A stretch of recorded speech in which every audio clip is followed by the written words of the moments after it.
Radio Saanvi 96.4 megahertz को यो हो दैनिक सन्ध्याकालीन प्रस्तुति कार्यक्रम सवाल जवाब।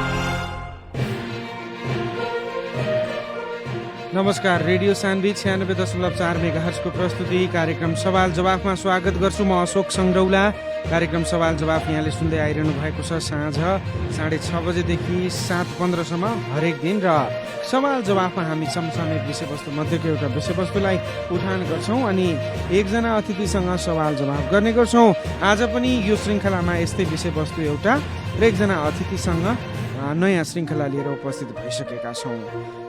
पछिल्लो समय महिला हिंसाका घटनामा बढोत्तरी भएको देखिन्छ। 7 वर्षको तथ्याङ्क हेर्ने हो भने 14,000 भन्दा बढी महिला बलात्कृत भएका छन् भने त्यसमा 6,363 जना बालिका रहेको एउटा तथ्याङ्कले देखाएको छ। यो तथ्याङ्क चाहिँ महान्यायाधिवक्ता र प्रहरीको तथ्याङ्कले देखाएको हो र महान्यायाधिवक्ताको कार्यालय र प्रहरीको तथ्याङ्क अनुसार दिनमा 6 भन्दा बढी महिलाहरू बलात्कृत हुने गर्छन्, जसमा बलात्कृत बालिकाको सङ्ख्या डरलाग्दो गरी बढिरहेको देखिन्छ। तथ्याङ्ककै कुरा गर्ने हो भने वर्ष 70-71मा 559 बालिका बलात्कारको शिकार भएका थिए भने गत वर्ष यो सङ्ख्या बढेर 1393 पुगेको छ।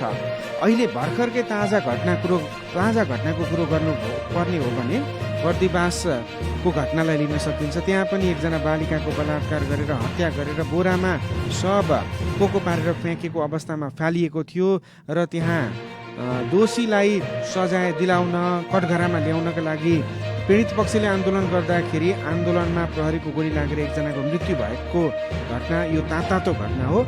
यस्ता महिला हिंसाका जघन्य अपराधका घटना हरेक वर्ष बढ्दै गइरहेका छन् र यो बढ्नुमा कारण के देखिन्छ? कारण के हो त? अहिले विशेषतः महिला हिंसा अन्त्य सम्बन्धी 16 दिने अभियानको क्रममा पनि रहेको छ। विभिन्न र्यालीहरू कार्यक्रमहरू भइ पनि रहेका छन्। त्यस्ता अभियान र दिवस यी यस्ता कुराहरूले चाहिँ महिला हिंसा अन्त्यका लागि कतिको महत्त्वपूर्ण भूमिका खेल्छन्। र प्रदेश नम्बर 2 को कुरो गर्ने हो भने प्रदेश नम्बर 2 मा प्रदेश सरकार गठन भइसके पश्चात मुख्यमन्त्री बेटी बचाऊ बेटी पढाऊ अभियानको पनि सुरुवात भएको थियो र त्यो अभियानले बेटीलाई बचाउने र बेटीलाई पढाउने, शिक्षा दीक्षा दिने, जागरुक बनाउने कुराहरू एउटा अभियानको रूपमा प्रदेश सरकारले अगाडि बढाएको हो। मुख्यमन्त्री बेटी बचाऊ बेटी पढाऊ अभियानको मुख्य जिम्मेवारी चाहिँ के हो? अहिले जसरी बेटी अथवा बालिकाहरूमाथि यस्ता जघन्य अपराधका घटनाहरू भइरहेका छन्, मुख्यतः बालिकालाई चाहिँ बचाउनु पर्ने दायित्व यो अभियानको हो कि होइन? के कस्ता जिम्मेवारी पाएका छन्? के कस्ता कामहरू अहिलेसम्म यो अभियानमा रहेर भयो र आगामी योजनाहरू के छन् त? आज हामी यिनै विषयवस्तुहरूमा सवाल जवाफ गर्दैछौँ र त्यसका लागि आज हामीसँग हुनुहुन्छ अतिथिको रूपमा मुख्यमन्त्री बेटी बचाऊ बेटी पढाऊ अभियानकी समन्वयकर्ता प्रियङ्का यादव। उहाँ टेलिफोन सम्पर्कमा आइसक्नु भएको छ। प्रियङ्काजी, कार्यक्रम सवाल जवाफमा यहाँलाई स्वागत छ। धन्यवाद। प्रियङ्काजी, मैले अघि पृष्ठभूमिमा कुराहरू राखेँ र त्यही सन्दर्भ नै जोड्दै पहिलो सवाल गर्न चाहन्छु। अभियान जुन सुरु छ, अभियानको तपाईँ समन्वयकर्ता पनि हुनुहुन्छ, मुख्यमन्त्री बेटी बचाऊ बेटी पढाऊ अभियानको, यसले चाहिँ मुख्यतः के जिम्मेवारी पाएको? सबभन्दा पहिला यो विषयमा प्रश्न पारिदिनुहोस् न। हजुर, यो सबभन्दा पहिला त धन्यवाद छ तपाईँलाई। यो र मैले एउटा कुरा चाहिँ के सुरुमा चाहिँ क्लियर गर्न चाहन्छु। यसमा चाहिँ हामीलाई चाहिँ प्रायः के कन्फ्युजन छ हाम्रो। अब यो ग्रास लेभलमै हेरौँ भन्दाखेरि बेटी पढाऊ बेटी बचाऊ हो कि बेटी बचाऊ बेटी पढाऊ, जस्तो अहिले तपाईँले पनि भन्नुभयो। यो खासमा मुख्यमन्त्री बेटी पढाऊ बेटी बचाऊ अभियान हो। यसमा चाहिँ पढाऊ पहिला आएर अनि बचाऊ कार्यक्रम हो। तपाईँले भनेको जस्तै प्रदेश सरकार गठन भए पश्चात प्रदेश सरकारद्वारा घोषणा गरिएको सबैभन्दा पहिलो नीति तथा कार्यक्रममा मुख्यमन्त्री बेटी पढाऊ बेटी बचाऊ अभियान आएको हो। यो कार्यक्रम चाहिँ खास गरेर प्रदेश नम्बर 2 को सन्दर्भमा हेर्दाखेरि शिक्षाको क्षेत्रमा सबैभन्दा अत्यन्तै पछाडि रहेको कारणले, सबैभन्दा पिछडिएको यो शिक्षाको अवस्था रहेको कारणले, महिला र पुरुषको बीचमा भएको भिन्नताको कारणले चाहिँ यो अभियान चाहिँ खासमा चाहिँ आएको हो। यस अभियानको प्रमुख उद्देश्य नै यस्ता यो जुन तथ्याङ्कले देखाएको यो शैक्षिक अवस्था कमजोर जस्तो तथ्याङ्कले जुन देखाएको छ यो तथ्याङ्क अवस्थालाई हेर्दाखेरि यस्ता अवस्थालाई सम्बोधन गर्न छोरा सरह छोरीको संविधान प्रदत्त अधिकार प्रत्याभूति गराउँदै मौलिक र जन्मिएको अधिकारदेखि राज्य प्रदत्त सेवा अवसरमा न्यायपूर्ण पहुँच पुर्याउनु चाहिँ यस अभियानको प्रमुख उद्देश्य रहेको छ। प्रियङ्काजी, अब लगभग 1.5-2 वर्ष बितिसक्यो, 2 वर्ष पारै भयो भनौँ न। अहिलेसम्म अब यो अभियान मार्फत चाहिँ के कुराहरू भए, के कामहरू भएका छन् त्यो बताउनुहोस् न। हजुर, यस अभियान अन्तर्गत चाहिँ विभिन्न किसिमका कार्यक्रमहरू रहेका छन्। यसमा धेरै कार्यक्रमको बारेमा चाहिँ हामी धेरैलाई जानकारी पनि छ। यसमा सबैभन्दा पहिलो कार्यक्रम भनेको एकदमै सबैभन्दा इफेक्टिभ प्रभावकारी कार्यक्रम भनेको तपाईँको छोरी शिक्षा बिमा मुद्दती बचत खाता कार्यक्रम रहेको छ।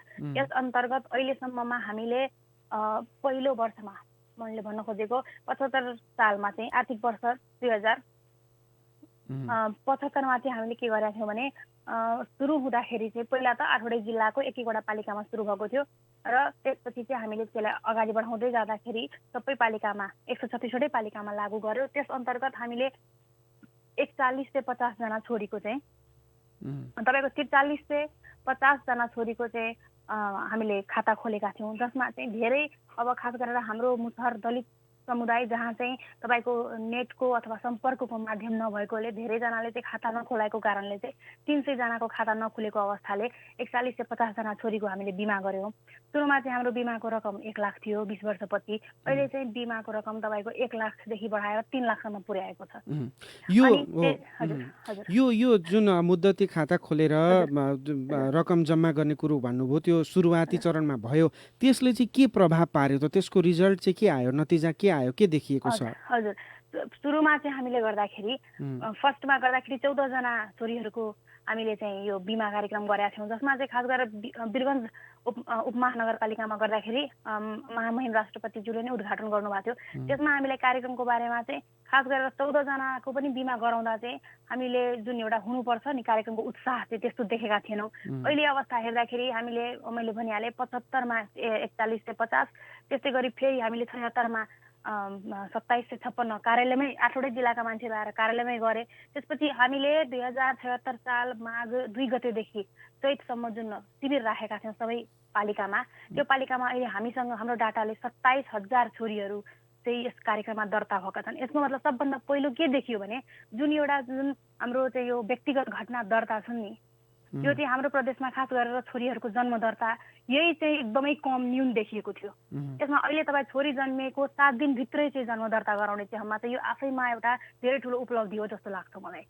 किनभने तपाईँको सुरुको मैले देखाएँ 41 से 50 बाट अहिले 27,000 प्लस छ र सबै पालिकाबाट हामीलाई पुनः सुचारू गर्न चाहिँ यसले आइरहेको छ। यसले गर्दा चाहिँ के भयो भने एउटा अभिलेख भोलिका दिनमा चाहिँ हामीलाई हाम्रो कतिको छोरी हो, अवस्था के हो र विभिन्न अदर स्टडिज गर्न पनि चाहिँ हामीलाई सहयोग हुन्छ। र यो कार्यक्रममा चाहिँ छोरीहरूलाई खास गरेर हामीले चाहिँ इम्पावर गर्नलाई, आर्थिक रूपमा सहयोग गर्नलाई र स्पेसली चाहिँ 20 वर्षसम्म उहाँहरूलाई यो कार्यक्रमको माध्यमबाट कमसेकम अर्ली म्यारेज बाल विवाह चाहिँ रोक्नको लागि चाहिँ खास गरेर हामीले यो बिमा कार्यक्रम ल्याएका छौँ। सुरुमा चाहिँ यसमा तपाईँको स्पेसली मैले कुरा गर्दाखेरि रौथटतिर चाहिँ अब मैले पर्सनली कुनै एउटा समुदायलाई त फोकस गर्दिनँ, तर रौथटतिर उताको जिल्लाहरूतिर चाहिँ खासै यसमा इन्ट्रेस्ट थिएन। किनभने 20 वर्ष चाहिँ हाम्रो छोरीहरूलाई हामी बिहे नगर्नु भनेको चाहिँ यो अलिक गाह्रो हुन्छ भनेर त्यसमा चाहिँ खासै उहाँहरू चाहिँ त्यसमा इन्ट्रेस्ट राख्नु भएको थिएन। तर अहिले चाहिँ मैले के तपाईँले भनेको जस्तै के उपलब्धि पाउनुभयो भने त्यही गार्जेनहरू अहिले चाहिँ उल्लेखनीय नम्बरमा, सायद यो 8वटै जिल्लामा सबैभन्दा धेरै दर्ता रौथट जिल्लामै भएको छ। यो प्रारम्भिक योजनामा तपाईँहरूको यो प्रारम्भिक योजनामा चाहिँ सबै समेटिसक्यो त? प्रारम्भिक योजनामा प्रदेश नम्बर 2 का सबै छोरीहरू समेटिसकेको स्थिति हो कि अझै बाँकी छन्? हजुर, यो चाहिँ तपाईँको मैले अघि नै भने 76 साल माघ 2 गतेदेखि लिएर चैतको फर्स्ट विकसम्म चाहिँ हामीले गरेका थियौँ र त्यसपछि लकडाउन भएको कारणले चाहिँ रौथटको एउटा पालिका अझै बाँकी छ होइन। त्यही भएर चाहिँ त्यसमा चाहिँ हामीले पालिकामै ब्याङ्कलाई पठाएर पालिकामै हाम्रो यहाँ स्थानीय तहसँग समन्वय गरेर हामी आफै गरेर बिमा गर्यो। सकेसम्म 4 दिन 5 दिन अगाडि नै सूचना टाँस गराएर माइकिङ गराएर चाहिँ हामी लगभग सबैलाई समेट्ने प्रयास चाहिँ गरेका छौँ। किनभने चाहिँ डाटा हेर्दाखेरि अब 28 चाहिँ हामीले चाहिँ 30 हजारको चाहिँ एभरेज स्टडी गर्दाखेरि 30 हजारको चाहिँ देखाइरहेको थियो। त्यसमा चाहिँ प्रायः चाहिँ कोही तपाईँको अब विदेश जाने अवस्था, त्यस्तै गरी आमाको नागरिकता नभएको अवस्थाको कारणले चाहिँ छुट नगएको होला। नभए त लगभग हामी पालिकामै गएर चाहिँ यो बिमा चाहिँ लगभग समयलाई समेट्ने किसिमले नै पालिका स्तरमा बिमा गरेका थियौँ।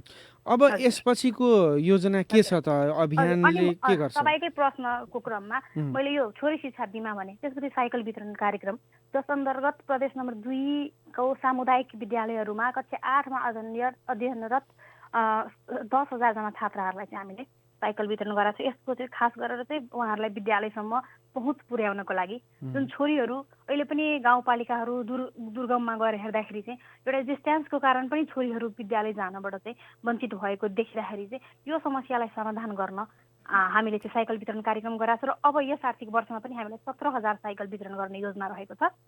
त्यस्तै गरी तपाईँको छात्रा शौचालयको कार्यक्रम, जुन तपाईँको 8वटै जिल्लाको 100वटा विद्यालय मावि विद्यालयहरूमा चाहिँ छात्रा मैत्री शौचालय, जुन चाहिँ एकदम मोडर्न टोयलेट हुन्छ, जसमा तपाईँको प्याड मेसिनदेखि लिएर पानीको व्यवस्थादेखि लिएर खास गरेर विद्यालय गाउँपालिकाहरूको रुरल ठाउँमा गएर हेर्दाखेरि चाहिँ विद्यालयमा चाहिँ छात्राहरूको लागि स्पेसली टोयलेटहरू चाहिँ नभएको अवस्थामा पनि एउटा यो ड्रप आउटको चाहिँ समस्या देखिएको हुनाले चाहिँ यो छात्रा मैत्री शौचालयको कार्यक्रम, त्यस्तै गरी लोकसेवा तयारी कक्षा कार्यक्रम जुन चाहिँ हामी यस वर्ष पनि राखेका छौँ।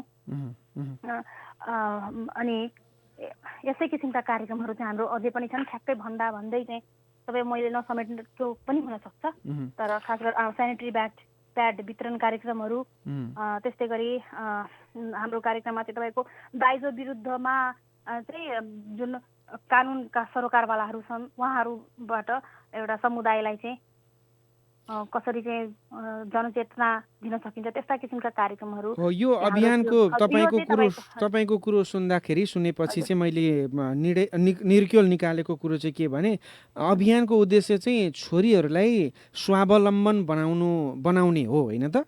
हजुर, स्वावलम्बन बनाउने पनि र बचाउने पनि। खास गरेर हाम्रो जुन एउटा रुट लेभलमै गएर म आफै पनि साइकल वितरण कार्यक्रमदेखि लिएर बिमाको शिविर गर्दाखेरि पनि एउटा रुट लेभलमा जाँदाखेरि जुन एउटा छोरीहरूको भ्रूण हत्यामा पनि अब युनिसेफसँग हामीले युनिसेफको साथ लिएर चाहिँ एउटा स्टडी गर्दैछौँ, जुन स्टडीले चाहिँ हामीलाई प्रश्न पारिदिनेछ कि बेटी पढाओ कार्यक्रम आउनुभन्दा अगाडि र पछाडि चाहिँ छोरीहरूको खास गरेर भ्रूण हत्यामा र यो जुन मैले भने नि व्यक्तिगत घटना दर्ता, जन्म दर्ता, होइन, छोरीहरूलाई हेर्ने नजरहरूमा चाहिँ कतिको फरक पहिला बिफोर एन्ड आफ्टर चाहिँ स्टडी यो युनिसेफको सहयोगमा चाहिँ हामी गर्ने कार्यक्रम रहेको छ, जसले गर्दा चाहिँ हामीलाई स्पेसल तपाईँको डाटा सहितको त्यसमा जानकारी चाहिँ हेर्न चाहिँ अब मैले भन्दा पनि त्यो स्टडीले देखायो भने चाहिँ त्यसरी चाहिँ हामीले छोरी चेलीलाई चाहिँ पढाएर उनीहरूलाई जागरुक बनाएर चाहिँ बचाउने र उनीहरूका अभिभावकहरूलाई पनि जागरुक बनाउने अभियान को रूपमा हो तपाईँहरूको अभियान। तर स्थिति हाम्रो प्रदेश नम्बर 2 को अलिक फरकै देखिन्छ। जागरुकता त आएको देखिँदैन नि प्रियङ्काजी। कसरी चाहिँ अब बेटीलाई बचाए पो पढाउन सकिन्छ त? अब मैले अघि पनि भने सर, यो बचाउनु र पढाउनु जुन तपाईँले भन्नुभयो यो बचाउनुकै सन्दर्भमा र बचाउनुकै एक्टिभिटिजको सफलता स्वरूप हामीसँग अहिलेको डाटामा तपाईँको 30,000 प्लस छोरीहरू हाम्रो बिमा कार्यक्रममा सम्मिलित हुनु भनेको एटलिस्ट 30,000 छोरीलाई त हामी बचाउने प्रयास गरिरहेछौँ नि जस्तो लाग्छ मलाई। र सबैभन्दा पहिला अरू कुरा इम्पोर्टेन्ट कुरो के हो भने प्रदेश भन्दा पनि यो बेटी पढाओ बेटी बचाओ अभियान नै एउटा इनिसियल फेज, न त योभन्दा अगाडि यसको निर्देशिका थियो, न त योभन्दा अगाडि यस्तो किसिमको कुनै कार्यक्रम थियो। हामी फर्स्ट फेजमा हुँदाखेरि सबै कुरा बनाएर अहिले चाहिँ कमसेकम छोरीहरूको यो भ्रूण हत्या रोकिएर कसरी हामीलाई कमसेकम यो छोरी छ भने पालिकामा दर्ता भएर, जस्तै अब हाम्रो यही बेटी पढाओ बेटी बचाओ अभियान कार्यक्रम अन्तर्गत तपाईँको जति बिमित छोरीहरू छन् उहाँहरूको घरमा निःशुल्क इन्टरनेट जडान कार्यक्रम चाहिँ हामी सुरु गर्दैछौँ। र तपाईँको महोत्तरीको लोहरपट्टी नगरपालिकामा 70 घरभन्दा बढीमा चाहिँ हामीले यो नेट जडान कार्यक्रम गरिसकेका छौँ। र अब चाहिँ यो लकडाउन हटिसकेपछि तीव्र रूपमा चाहिँ सबै छोरीहरूको घरमा चाहिँ हामीले यो इन्टरनेट जडान निःशुल्क इन्टरनेट जडान गर्दैछौँ। त्यो कतै न कतै एउटा इम्पावरमेन्ट र छोरीहरूलाई चाहिँ यो बिमाले गरेर उहाँहरूलाई भोलिको दिनमा चाहिँ कसरी हामी एफिसियन्ट बनाउँछ। तपाईँले भनेको जस्तै यहाँ फरक त छ, तर इनिसियल स्टेज हुँदाखेरि चाहिँ हाम्रो यो एकदम अथक प्रयास रहेको छ कसरी चाहिँ हामी छोरीलाई चाहिँ बचाउन सक्छौँ। र यो छोरी जन्मिँदैखेरि चाहिँ एउटा यो भयो हो बिमा यो कार्यक्रम। जन्मे पश्चात छोरीचेलीलाई बचाउनका लागि तपाईँहरूले अभियान गर्नुभएको छ। तर जन्मिनुभन्दा अगाडि नै जस्तो अघि यहाँले भ्रूण हत्याको कुरो पनि निकाल्नु भयो नि, त्यो रोक्नको लागि त अभिभावकहरूलाई नै सचेत गराउने अथवा अभिभावक लक्षित कार्यक्रमहरू चाहिँ के छन्? अभिभावक लक्षित कार्यक्रम भनेको मैले भनिहालेँ, अघि पनि भने दाइजो विरुद्धका यो चाहिँ खास गरेर तपाईँको अहिले मेन हाम्रो भ्रूण हत्याको मेन रिजन भनेको मैले देखेको अनुसार चाहिँ एउटा दाइजो प्रथा जुन एकदमै जकडिएर बसेको छ, त्यो दाइजो प्रथा पनि एउटा भ्रूण हत्याको चाहिँ मुख्य कारण हो जस्तो लाग्छ मलाई। र यसैको विरुद्धमा चाहिँ कसरी हामीले एउटा जुन कानुनी परामर्शदाताहरूको जुन एउटा फर्म हुन्छ, सरकारी वकिलहरूको फर्म हुन्छ, उहाँहरूद्वारा नै चाहिँ गरायो भने एनजिओ आइएनजिओहरू भन्दा पनि खास गरेर हाम्रो कार्यक्रममा एनजिओ आइएनजिओलाई कतै पनि तपाईँको इन्भल्भ गराएको अवस्था छैन।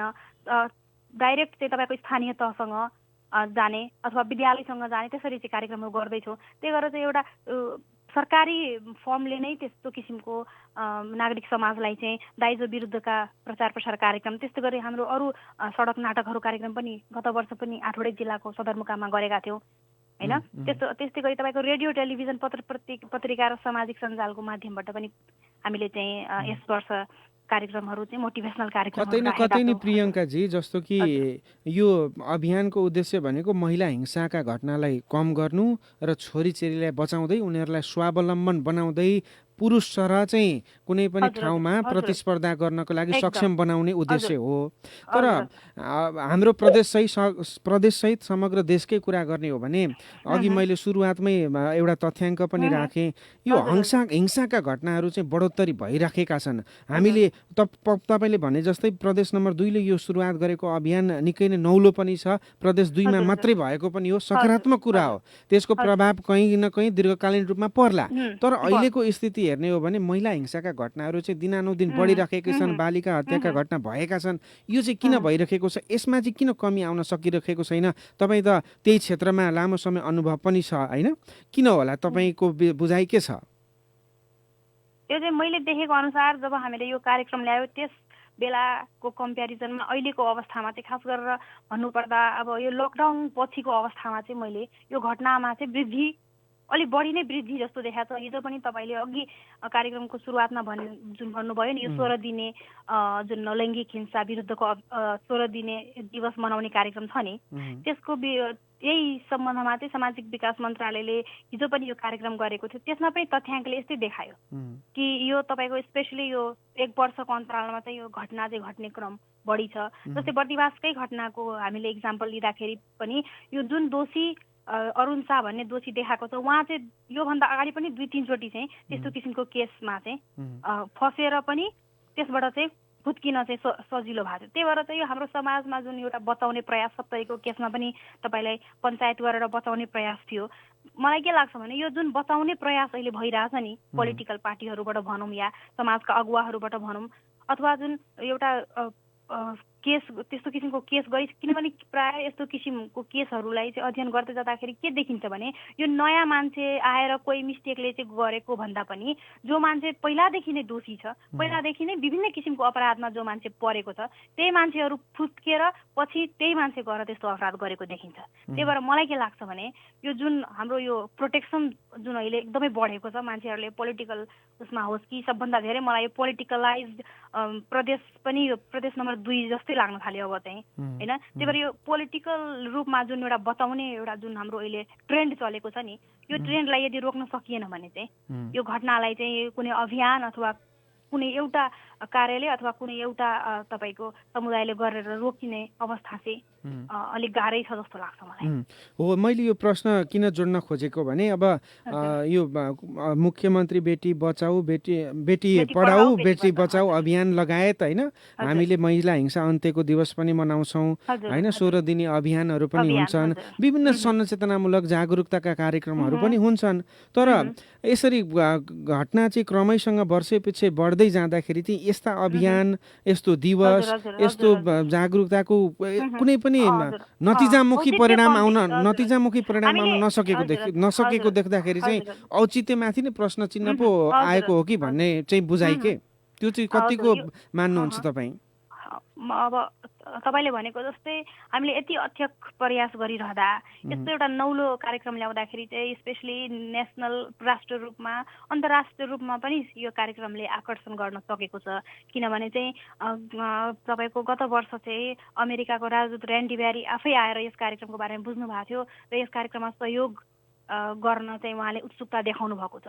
यति हामीले गर्दा गर्दै पनि अब नेसनल इन्टरनेसनल अब हामीलाई चाहिँ यो कार्यक्रममा चाहिँ इन्ट्रेस्ट देखाउने अवस्था हुँदाहुँदै पनि यो घटनाक्रमले चाहिँ कतै न कतै चाहिँ बेटी पढाऊ बेटी बचाऊ अभियान यही प्रदेशमा भएर पनि भएर पनि हामीले चाहिँ यस्तो खपिराख्नु चाहिँ तपाईँले भनेको जस्तै कतै न कतै हामीले यति अथक प्रयास गरिरहँदा पनि कतै न कतै चाहिँ प्रश्न चिन्ह ल्याउँछ कि जस्तो आवाज हो। अब यसलाई तत्कालको लागि अघि यहाँले भने जस्तै बिमा गरिदिएर होइन अथवा स्वावलम्बन बनाउनका लागि स्कुलसम्म पुर्याउनका लागि साइकल वितरण लगायतका कामहरू गरि त रहनु भएको छ, तर तत्कालको टड्कारो आवश्यकता चाहिँ उनीहरूलाई बचाउने देखिन्छ। त्यसतर्फ यसलाई मोड्न अथवा बदलिन अथवा उद्देश्य परिवर्तन गरेर त्यसतर्फ चाहिँ कार्ययोजना बनाउन सकिने स्थिति छ कि छैन, त्यतातिर तपाईँहरूको ध्यान पुगेको छ कि छैन, सोच्नु भएको छ कि छैन?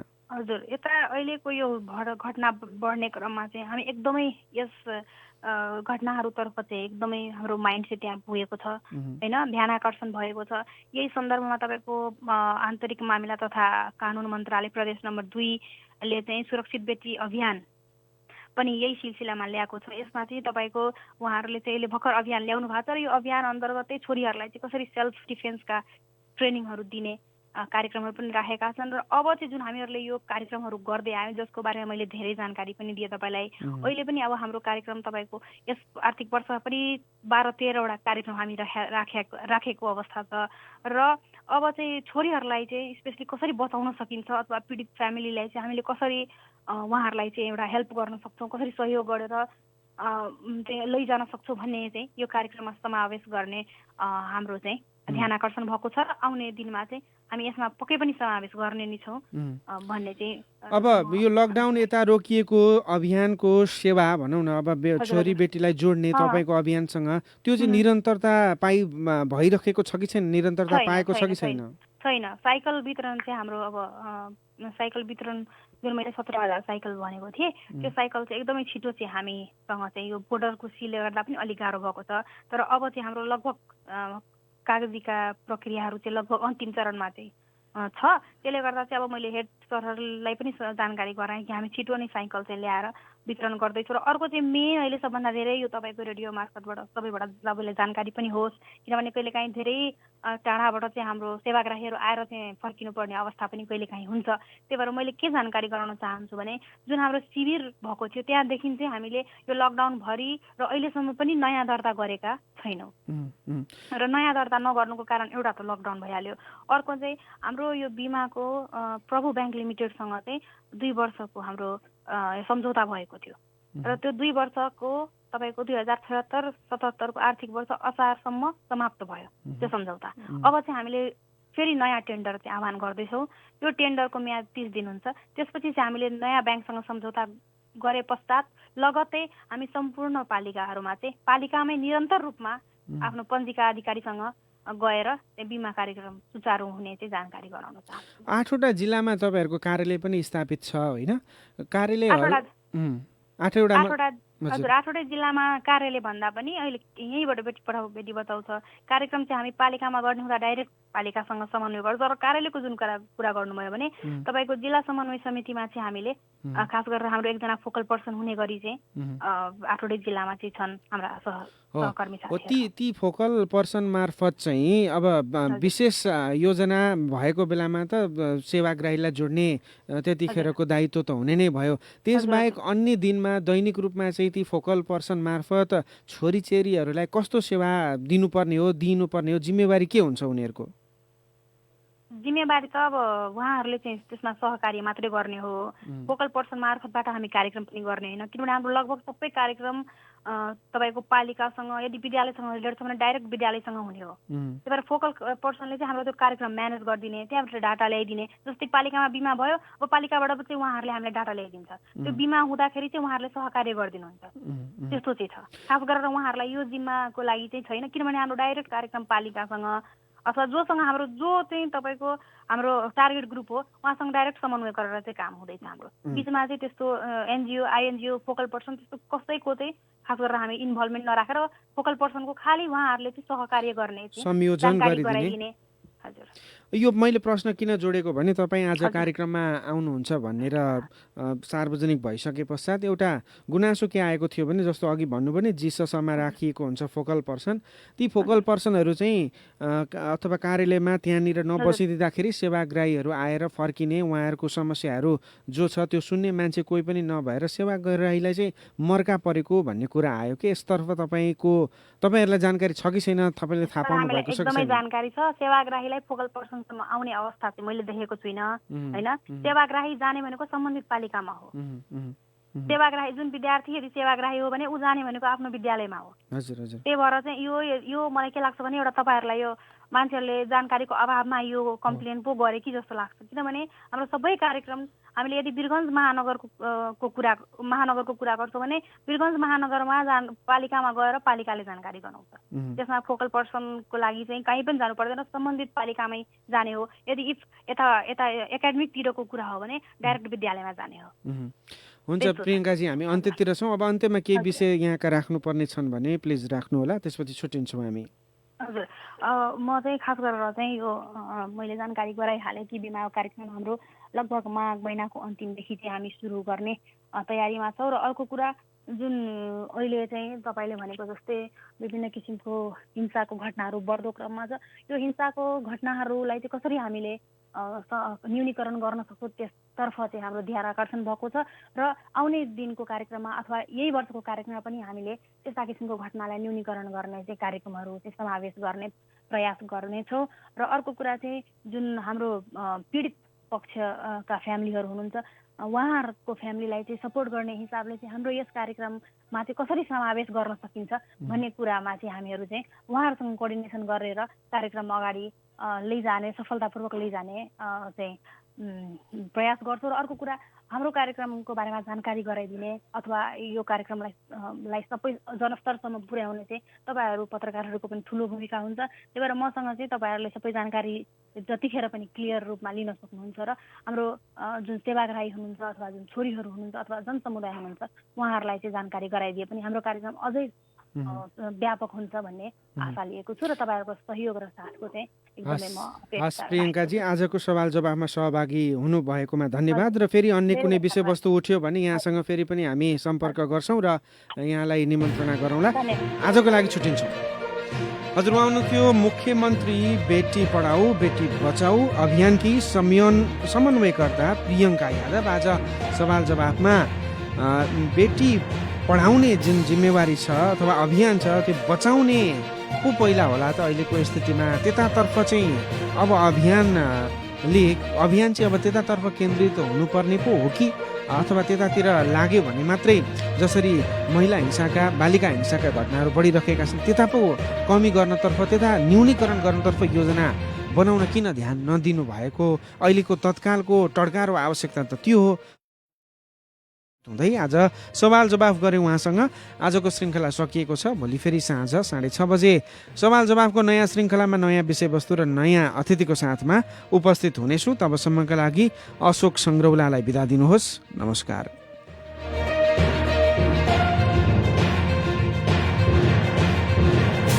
रेडियो सान्वी 96.4। अरे ऐसे त दुख बहुत एक बाटे जिंदगी। का भइल काका, काहे उदास बैठल बानी? का कोही बबी, दर्द के मारे बुझाता मुड़ी फाटता। तोहरा काकियों के तबीयत खराब बा, साफा दुनु बेकट परेशान हैरान हो गई बानी सन। ए काका, इतने बात ला परेशान बानी? सीधे चल ना जाई Nepal Indo hospital. Nepal Indo hospital काहे बबी, उमे का होला? काहे कि नेपाल इंडो हॉस्पिटल में विभिन्न विशेषज्ञ चिकित्सक द्वारा हरेक रोग के उपचार सरल आ सुपथ मूल्य में होखेला।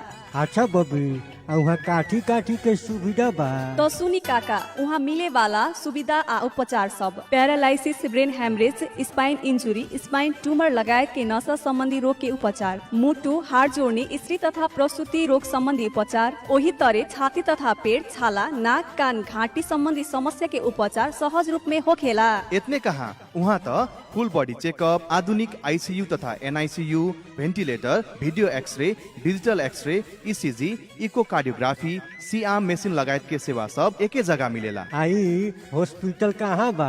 नेपाल इंडो हॉस्पिटल, भंसार रोड, रजत जयन्ती चौक में बा। आ संपर्क नम्बर 051 520075 आ 520077। नेपाल इंडो हॉस्पिटल 24 घंटा अपने की सेवा में।